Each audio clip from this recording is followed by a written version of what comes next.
আসসালামু আলাইকুম, সোনা মায়ের রান্নাঘরে আপনাদের সবাইকে স্বাগত। আজকে দেখুন পালং পরোটা বানিয়ে দেখাবো, কীভাবে বানাই দেখতে থাকুন আর সঙ্গে থাকুন। আদা নিয়েছি আর রসুন নিয়েছি, মিক্সি জারে ভরে গ্রেট করে নেব। আলু ধরে দিয়েছি, এখানে পেস্ট করে নিয়েছি পালং শাকটা আর আদা আর রসুন কড়ার মধ্যে দিয়ে দেবো, ফুটিয়ে নেব। পানি দিয়ে দিলাম, একটু ফুটিয়ে নেব। এবার ফুটে গেছে পালংয়ের রসটা, এবার বন্ধ করে দেবো, জালটা ঢেলে নেব। স্বাদ মতো লবণ দিয়ে দেবো ময়দার মধ্যে, তেল দিয়ে দেবো সাদা, সরাসরি দিয়ে দেবো ময়দার মধ্যে।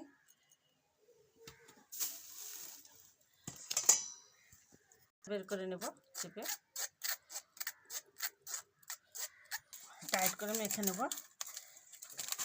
সাদা তেল দিয়ে ভালো করে মেখে নেব। ময়দার ডোটা তৈরি হয়ে গেছে, এভাবে সফট করে মেখে নিয়েছি। ঢাকা তুলে নিলাম, ঢাকা দিয়ে রেখে দিয়েছিলাম। এবার লেচিটা কেটে নেব,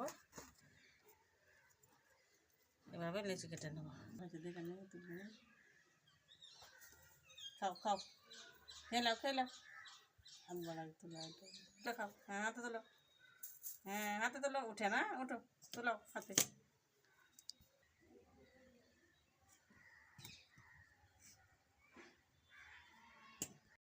গোল করে নিয়েছি, ঢাকা দিয়ে রেখে দেবো। একটা লিচি নিয়ে নিয়েছি, বেলে নেব।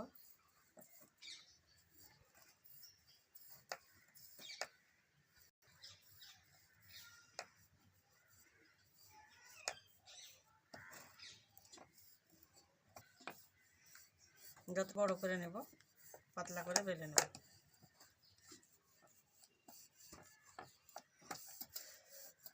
বেলে নিয়েছি, উপরে একটু তেল দিয়ে দিয়েছি, ভাঁজ করে নেব। এবার ভাঁজ করে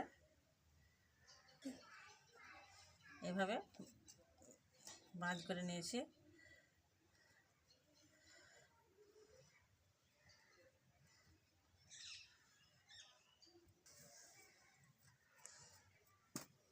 তেল দিয়ে দেব।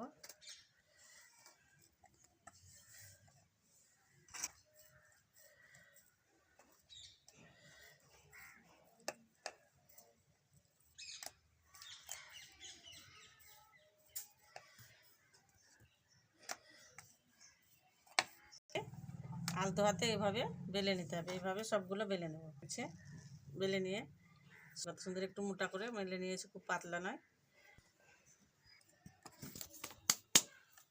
আর একটা বেলে তেল দিয়ে দেবো উপরে, এভাবে ডিজাইনটা করে নেব। লেয়ারটা ভাঁজ দিয়ে নেব।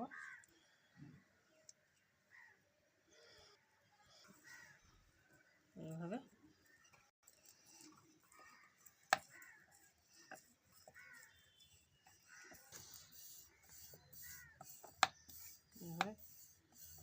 বেলে নেব সবগুলো। এইভাবে পরোটাটা দিয়ে দেবো, সেঁকে নেব। পরোটা হয়ে গেছে, উল্টে দেবো, দিয়ে দেবো সাদা তেলে ভেজে নেব পরোটাগুলো।